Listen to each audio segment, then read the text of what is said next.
आज तो जैसे मेरी 5 उँगलियाँ घी में थी, तो गाँव पहुँचते मेरी खुशी का कोई ठिकाना नहीं था, तो क्योंकि मुझे इतना बड़ा खजाना मिला था। तो ये वाले क्लिप देख के कोई मुझे गालियाँ नहीं देगा कमेंट में, क्योंकि हमारा मिनी ब्लॉग थोड़ा-सा लेट चला है, तो हमने थोड़े से पोजेस दिए योगा डे के लिए। इसके बाद मैंने देखा कि हाँ, बैंगन दोबारा से लगने लगे और यहाँ पे फूल इतने अच्छे खिले थे। फिर मैंने थोड़ा-सा इनकी फ़ोटो ली, अपने आप को रिफ्रेश किया और जो हमारे पौधे सूख गए थे बैंगन के, उनमें दोबारा से नए पत्ते आने लग गए। इसके बाद नीचे आके मैंने जो रहा पाया 10-20 ग्राम वज़न कम किया था योगा करके, उसको मैंने 50 ग्राम चूरमे के साथ दोबारा से बढ़ा लिया। तो यहाँ पे आके मैंने गच चूरमा बनाया। तो हस्बैंड को तो इतनी जल्दी थी वेट बढ़ाने की कि उन्होंने तो लड्डू बनाने का वेट ही नहीं किया, बोला तो मुझे तो ऐसे ही दे दो। तो यहाँ पे मेरी 5 नहीं 10 की 10 उँगलियाँ घी के अंदर थी और घी इतना ज़्यादा हो गया कि मैंने उसको रोटी पे लगा के साफ़ किया। इसके बाद मेरे पास तो चूरमा बचा ही नहीं था मैं अपना लड्डू बना सकूँ, तो फिर मैंने अफसोस करके उसी में खाना स्टार्ट कर दिया और मेरे पास इतना टाइम नहीं था कि मैं प्लेट में डाल के खा सकूँ। मैंने कढ़ाई के अंदर ही खाना यहाँ पे चूरमा स्टार्ट किया और चूरमा इतना अच्छा बना था कि मैं तो कढ़ाई चाटती रह गई, उँगलियाँ भी चाट ली, डाइनिंग टेबल को भी साफ़ कर दिया मैंने। इसके बाद मैंने अपना खाना पैक किया और जो 2-3 ग्राम वेट और बढ़ सकता था उसको हमने पराठे खा के बढ़ाया।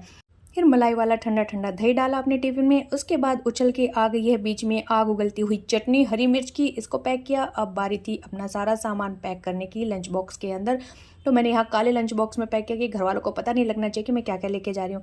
फिर यहाँ पे जल्दी से मैंने योगा डे के लिए अपना पहना व्हाइट टी शर्ट और यहाँ पे भी पॉपअट हो गया मेरा क्योंकि लिपस्टिक गिर गई थी टी शर्ट के ऊपर। फिर स्कूल पहुँच के हम लोगों ने 4-5 पोजेस दिए वीडियोस फोटोज़ के लिए। इसके बाद मैं आ गई थी घर पे और फिर यहाँ पे आते ही चलने की तैयारी हो गई गांव में। तो यहाँ पे पहले तो हम निकल गए, फिर याद आया कि टेबल को कैसे भूल सकते, इसको भी लेके जाना था क्योंकि ये ड्राइंग रूम में पड़ी पड़ी भीड़ करने लग रही थी। सारा सामान पैक करके हम लोग निकल लिए और 7 सीटर होने के बावजूद भी हम लोग यहाँ पे ऐसे भीड़ बकरियों की तरह घुसे हुए क्योंकि 2 लोग एक्स्ट्रा आ गए थे, तीसरी टेबल आ गई थी। इसके बाद नदी को चीरते हुए हम लोग निकल चुके हैं अपने गंतव्य स्थान की तरफ, जिसमें रास्ते में हमें भेड़ बकरियाँ सब मिले। फिर यहाँ पे जाके शेरू ने हमारा स्वागत किया क्योंकि और किसी के पास तो टाइम नहीं था स्वागत करने का।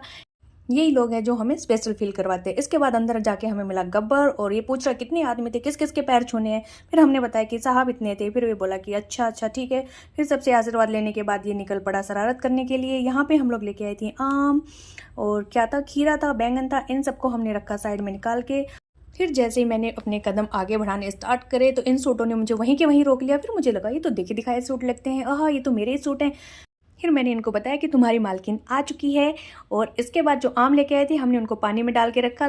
तो गब्बर कह रहा है कि मुझे भी एक आम चाहिए, तो हमने कहा ठीक है ले लेना। इसके बाद हम मूव ऑन किए सब्जी बनाने की तरफ में। तो यहाँ पे हमने बनाई मस्त वाली दाल हरी मूंग की, यहाँ पे काटा सलाद सबके लिए। फिर हमने परोसी अपनी थाली। इसके बाद तवा हंसने लग गया कि ये देखो योगा करने वाले आदमी, चलो बाय बाय।